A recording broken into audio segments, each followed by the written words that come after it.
शाकाहारी हो, छत्तीसगढ़ी लोकगीत, लोक संगीत देखे और सुने बर हमार चैनल लकी स्टूडियो सलोनी ला सब्सक्राइब करो, वीडियो ला लाइक करो, शेयर करो। धन्यवाद।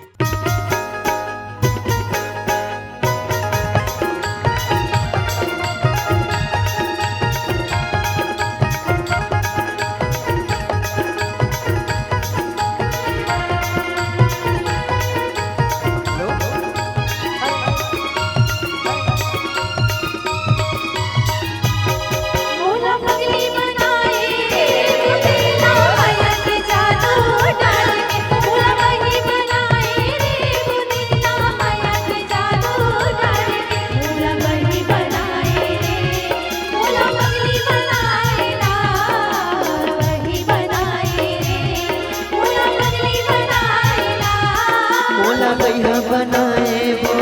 रंगा माया के जादू डाले, मोला पगला बनाए वो माया रो माया के मोहनी डाले, मोला भैया बनाए वो मोला पगला बनाए ना, मोला भैया बनाए वो मोला पगला बनाए ना, मोला पगली बनाए रे मोला माया के जादू डाले, मोला पगली बनाए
तोर के पैर के आराले मत मुझे भोरा मना मोहागे,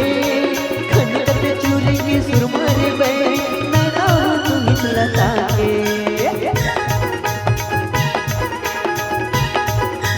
ओ तोर के पैर के आराले मत मुझे भोरा मना मोहागे,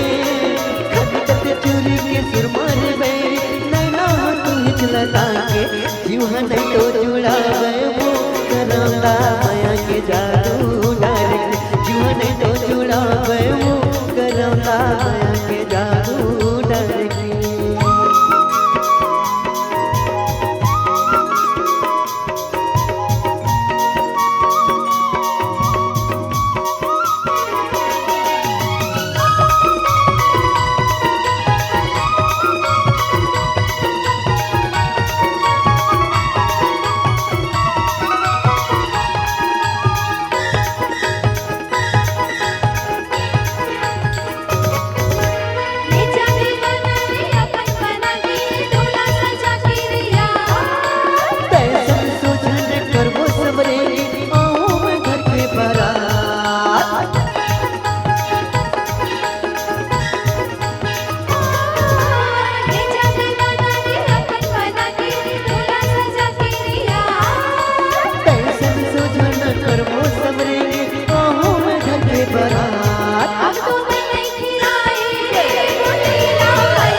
बनाए वो माया रो माया के मोहनी डर के, माया के जादू डर के, माया के मोहनी डर के, माया के